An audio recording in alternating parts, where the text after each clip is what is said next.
اور یہ جو 6 صحافی پچھلے سال مرڈر ہوئے ان کے نام میں آپ کو بتا دیتا ہوں، جو پاکستان کی میں بات کروں۔ ارشد شریف کا میں نے آپ کو بتا دی ہے، حسنین شاہ ہے، ضیاء الرحمان فاروقی ہے، افتخار احمد ہے، محمد یونس ہے، اور ایک خاتون بھی اس میں شامل ہے، صدف نعیم۔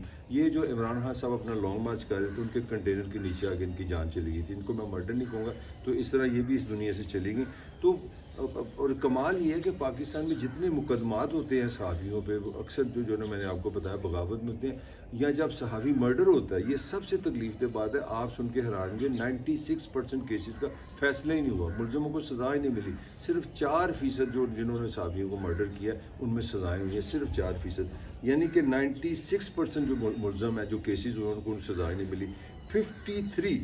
53 صحافی پاکستان میں 2012 اور 2022 کے درمیان مرڈر ہوئے ہیں۔ 53 میں صرف 2 مجرموں کو سزا ملی ہے۔ یہاں سے آپ اندازہ لگانا کہ صحافت کی اپنی کیا کہانی ہے۔